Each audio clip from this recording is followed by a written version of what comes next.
her as the year And the family. he emphasizes that what the troll predicted as a possible future must never come to pass. All this is strongly instilled in her as the years go on, and weighs heavy on the future queen. When Elsa is 18, her parents are to leave for 2 weeks. She is wary of their trip. Do you have to go? You'll be fine, Elsa. Look after your sister. Protect Arendelle until we return. While on their journey, the king and queen's boat capsize under a giant wave and they're presumed dead. 3 years later, Elsa has come of age and is to be named queen. Thus, for the first time in years, the gates to the castle are opened for the ceremony and celebration. Anna is elated. She dreams of meeting new people and finding love. When you think about it, despite her chipper attitude, Anna's life hasn't been so happy. She's been cooped up in the castle for most of her life, and she's never told why. Her sister barely speaks to her, which hurts her deeply, and her parents tragically died just a few years earlier. Her extroverted personality does not suit the lifestyle she's forced to live. I mean, she's got no real friends to talk to and so much stored up energy that she resorts to having conversations with paintings.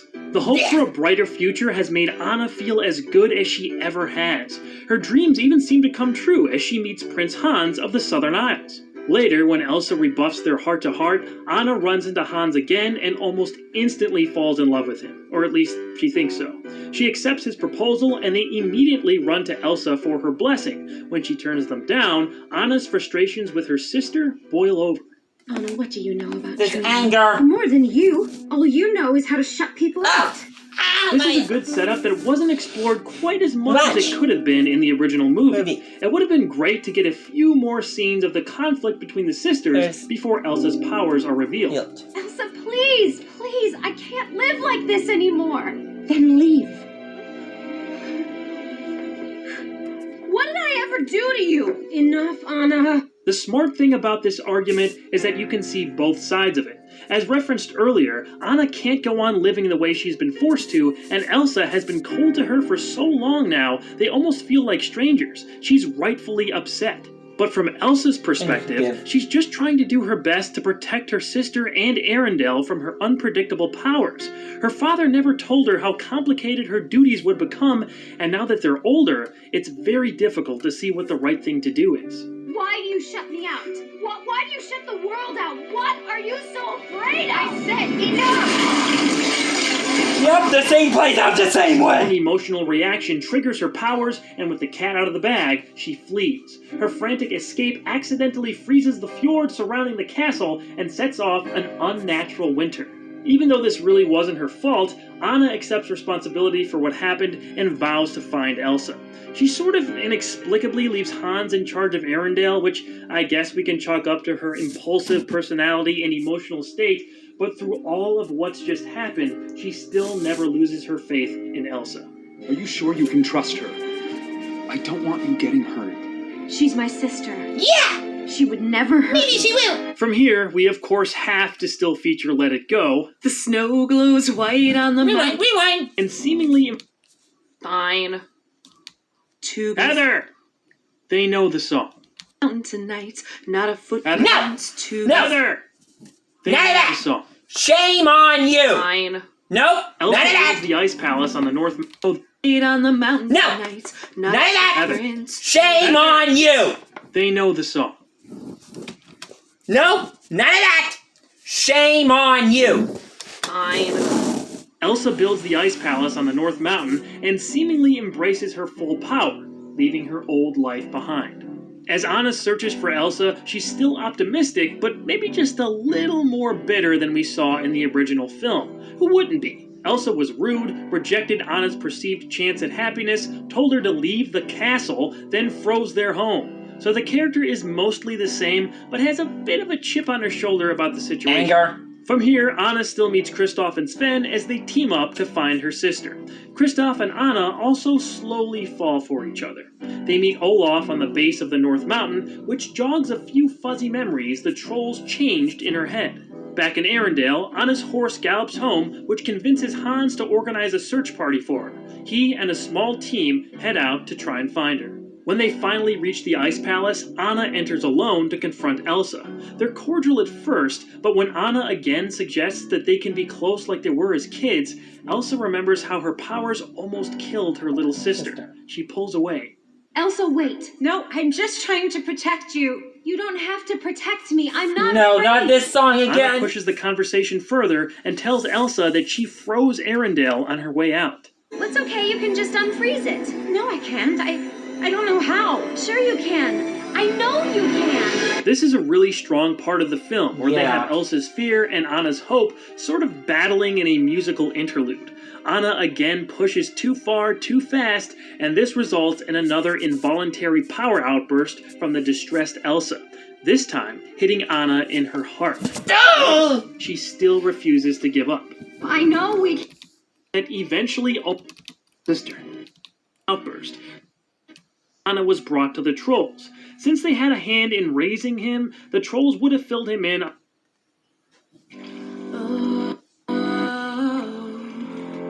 Then you take me.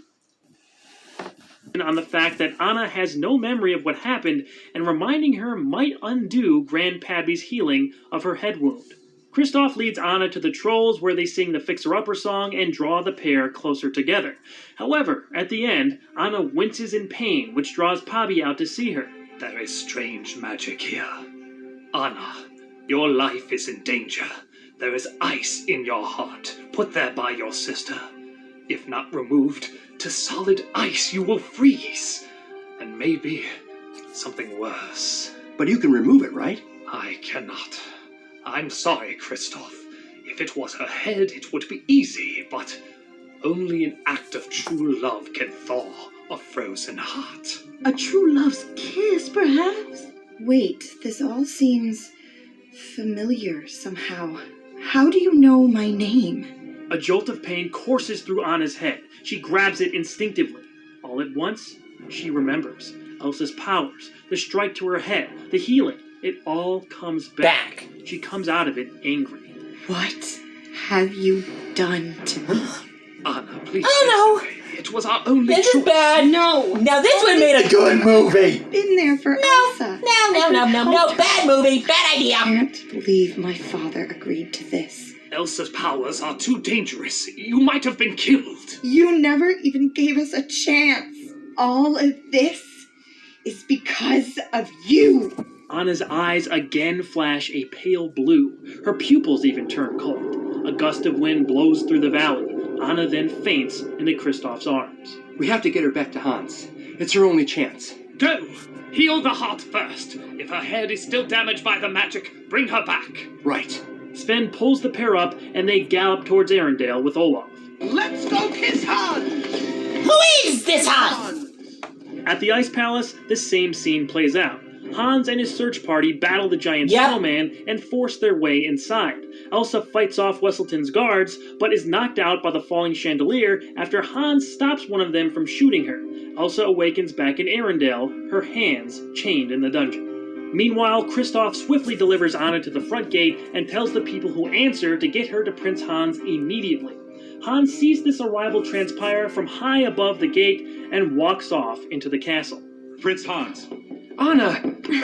You're so cold. Hans, you have to kiss me. What? Now. Oh, Now. slow down. Elsa struck me with her powers. You said she'd never hurt you. I was wrong. Hans carries her to a nearby couch as she explains. She froze my heart, and only an act of true This love is can bad. save me. A true love's kiss. Oh, Anna. If only there was someone out there who loved you. Villain. You said you did. Hans completes his heel turn by explaining his motivations. Being 13th in line for his own family's throne, he tried to marry into another kingdom to become a ruler. Anna was so desperate that she'd agree to marry anyone who gave her the time of day, which made her his perfect target. His plan from here is to let Anna die and kill Elsa, leaving him to inherit Arendelle as Anna's widower. He'd tell others that they completed their wedding vows before Anna passed away. You're no match for Elsa. No, you're no match for Elsa. Hans leaves her in the dark room with no fire to keep her warm, as she is helpless to escape. She starts to shiver against the door, and anger once again crosses her face. Her eyes flip to that now familiar shade of blue.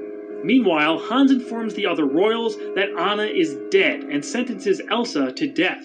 However, before they can get to her, Elsa escapes the dungeon. A few miles away, Kristoff is drawn back to Arendelle by the appearance of an unnatural ice storm forming above the castle. As Anna lies nearly motionless on the floor, Olaf breaks into the room she's trapped in and lights a fire in an attempt to warm her up. Her hair is nearly all white as she explains to Olaf what happened with Hans. He not so subtly mentions that Kristoff is in love with her and sees him rushing back to Arendelle on Sven. They race to try and get them together before it's too late.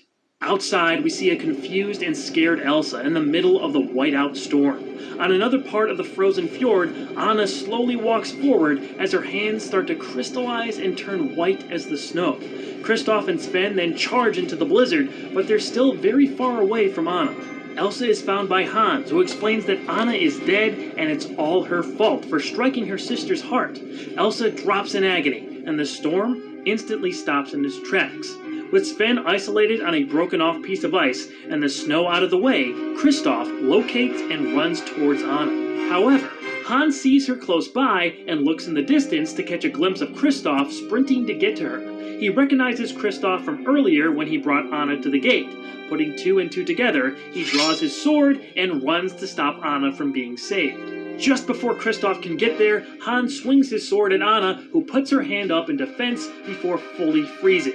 Hans is blown back. Ooh, and that'll still leave a mark. Kristoff is also pushed back, and when he gets up, he sees Anna has completely transformed into ice, terror frozen on her face.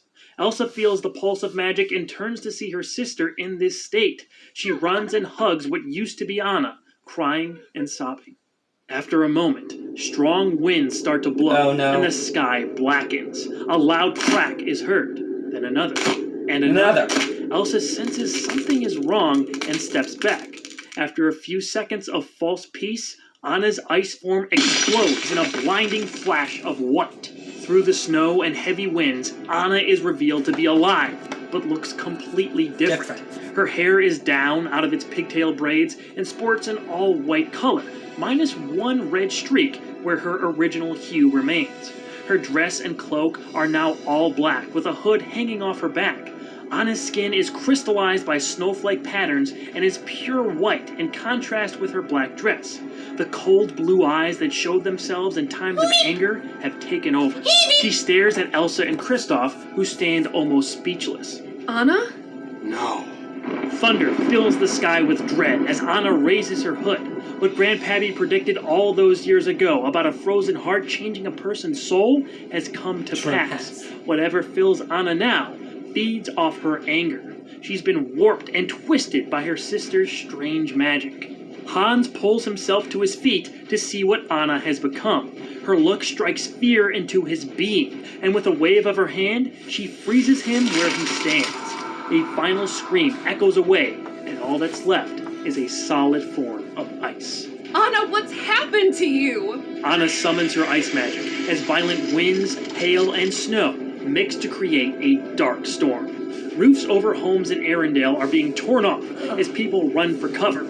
Olaf is blown apart by the powerful winds as Elsa sees Kristoff and Sven barely holding on, shivering on the ice. Anna, please, stop! Her sister responds with more power that knocks her back. Seeing Arendelle about to be destroyed and those around her close to death, Elsa has no choice but to follow what her father taught her: protect the kingdom and its people. With all her might, she matches the powers of her sister and a brutal struggle begins. Elsa's singular focus has forced her to get a better handle on her powers as she shows more control than ever before. She unleashes everything within and knocks Anna back farther and farther away. The winds in Arendelle stop as Elsa is forcing her sister Storm back onto her. Anna's dark power shrinks close to her as pressure builds up. Just then, the ice beneath her breaks and she plunges into the freezing water. Elsa stops immediately and falls to her knees exhausted. The air is clear with an almost eerie silence. After a moment, Kristoff drags himself up and sees what has happened. Anna! He runs and dives into the hole in the ice, swimming around and looking for his love. He sees only darkness. Kristoff refuses to give up and is about to pass out when Sven pulls him out of the water. Elsa is devastated. She's been pushed beyond her limits, and her heart is broken. This immense sadness envelops the queen as warm rain begins to fall on Arendelle. This starts the melting of the ice and snow, which frees her kingdom from its eternal winter, but at the heaviest. Hey, any of y'all looking for a good man? Well, today's your lucky day. Look at this. Cost. We cut to a few days later. The rain has subsided, but Arendelle hasn't seen the sun. The weather is still pretty cold for summertime, as small patches of snow are left over. Elsa sits on her throne, obviously still traumatized by what happened. Her father's last words to her play over and over in her head. Protect Arendelle. Look after your sister. She had accomplished one of those orders, but at the expense of the other. Elsa knows she saved her kingdom, but she wonders if it's even worth it. I'm lucky frozen to London and like also this. Basically lost her powers. Whether the reason is psychological or supernatural is not explained. Kristoff enters the throne room and has returned from a long journey with Sven and a special guest. Grand Pabbie presents himself to the grieving queen. He delicately tries to console her and feels somewhat responsible for what happened. You never asked for these powers, Elsa. You mustn't blame yourself. Anna's heart and soul were twisted by magic.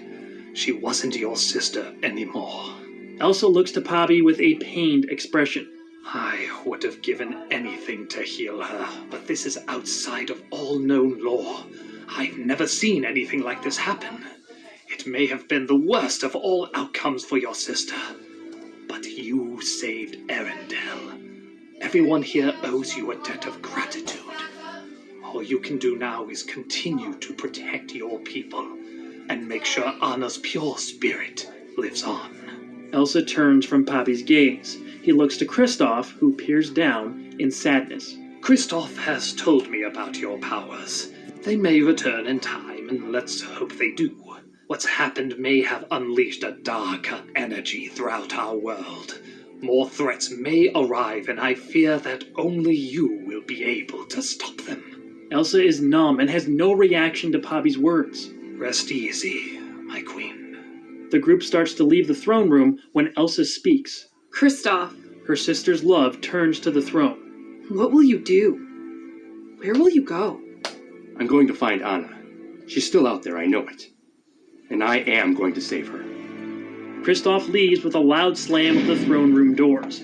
Elsa feels sorry for Kristoff, for she believes her sister is truly gone. She fears he'll be wandering aimlessly for the rest of his life. She slowly walks to a nearby window and notices two young sisters playing outside. They're building a snowman that almost resembles Olaf out of a small pile left over. These are the people she saved, and while her and her sister's relationship met a tragic end, she can at least make sure it doesn't happen to anyone else under her protection. Small bits of magical snow catch the light around her as a melancholy half-smile crosses her lips. Just then, a little ray of sunshine breaks through the clouds. After the credits, heavy winds are heard, blowing snow about in blizzard conditions. We fade in on the storm, and after a few moments, a shadowy figure appears walking forward in the background. Before we see who that figure is, the screen cuts to black. Dark enough for you? This take on the story changed a lot as... Now, if you want to see me do part 2 to this, let me know in the comments. Because I found out there was a third part to this done by the Things YouTube channel. So, I will be doing part 3 maybe tomorrow or later today. I'm thinking about it. But until next time, I'm Elon Mon, and I'll see you all in the next video.